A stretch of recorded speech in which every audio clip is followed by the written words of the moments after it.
जेव्हा बोललो पहिलं भाषण माझं होतं विधानसभेच्या अधिवेशनात सभागृहामध्ये मी सांगितलं होतं की देवेंद्रजींनी आम्ही मिळून 200+ आणू, नाहीतर मी गावाला शेती करायला जाईन, ते मला आठवतं आहे. आणि म्हणून 232 लोक आम्ही निवडून आणले आणि या ठिकाणी महाराष्ट्रातल्या जनतेने कामावर शिक्कामोर्तब केलेला आहे आणि खऱ्या शिवसेनावर शिक्कामोर्तब केलेलं आहे.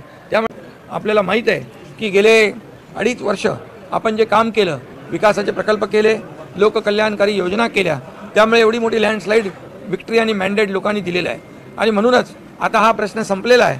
आता सुरुवातीपासून 2.5 वर्ष आम्हाला शिव्याशाप देणारे काय नवीन काय त्याला म्हणतो आपण उपमा देणारे आता त्यांची तोंडं या महाराष्ट्रातल्या जनतेने बंद केलेली आहेत.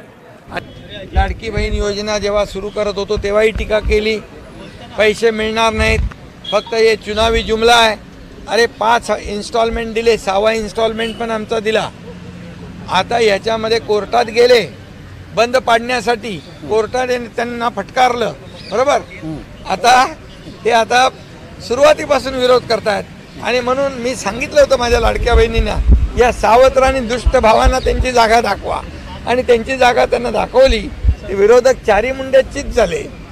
त्या पाठीशी हा एकनाथ शिंदे खंबीरपणे उभा आहे. आणि म्हणून त्या भागामध्ये लोकांना काय पाहिजे, लोकांना त्यांच्या अडचणी सुटल्या पाहिजे, तिथला विकास झाला पाहिजे, तिथल्या मूलभूत सोयीसुविधा मिळाल्या पाहिजे आणि ते देण्याचं काम, आणि सर्वसामान्य माणसाला मानाने जगता आलं पाहिजे, हीच भूमिका आमची शिवसेनेची आहे. आणि त्यामुळे शिवसेना अधिक मजबूत होती आहे. आपल्याला माहीत आहे की गेले 2.5 वर्ष आपण जे काम केलं, विकासाचे प्रकल्प केले, लोककल्याणकारी योजना केल्या, त्यामुळे एवढी मोठी लँडस्लाईड विक्ट्री आणि मॅन्डेट लोकांनी दिलेलं आहे. आणि म्हणूनच आता हा प्रश्न संपलेला आहे.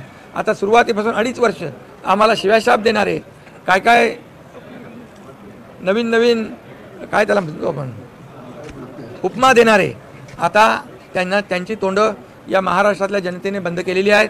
आणि म्हणून या विधानसभेच्या निवडणुकीमध्ये धनुष्यबाण आणि या बाळासाहेबांच्या विचाराच्या, आनंदीगे साहेबांच्या विचारांच्या शिवसेनेला 57 धनुष्यबाणावर आमदार निवडून आले आणि 3 आमचे मित्र सहयोगी आमदार निवडून आले. आणि खऱ्या अर्थाने या जनता जनार्दनाच्या न्यायालयामध्ये, दरबारामध्ये या ठिकाणी लोकांनी आता शिक्कामोर्तब केलेला आहे. यापूर्वी इलेक्शन कमिशनरवर, निवडणूक आयोगावर आरोप करणं, हायकोर्ट, सुप्रीम कोर्टावर आरोप करणं, आणि आता म्हणाले आम्ही जनतेच्या न्यायालयात जाऊ. जनतेच्या न्यायालयामध्ये गेल्यानंतर घरी बसणाऱ्यांना जनतेने कायमचं घरी बसवलेलं आहे. आणि म्हणूनच महाराष्ट्रामध्ये हा जो विकासाचा रथ आहे अधिक वेगाने धावेल. आणि शिवसेना बाळासाहेबांचे विचार घेऊन हे सर्व लोक जे आज प्रवेश केलेला आहे, हे सर्व शिवसेना पुढे नेतील. आणि खऱ्या अर्थाने 80% समाजकारण, 20% राजकारण, हा बाळासाहेबांचा मूलमंत्र जो आहे, हा गावागावामध्ये, घराघरामध्ये शिवसेना पोचवण्याचं काम, या ठिकाणी लोकांच्या मनामनामध्ये शिवसेना पोचवण्याचं काम हे सर्व लोक करतील, अशा प्रकारचा विश्वास मला आहे.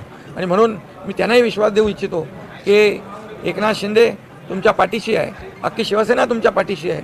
आणि आपलं एकच आहे की आपण सर्वसामान्य माणसाला न्याय देणारी आपली संघटना आहे.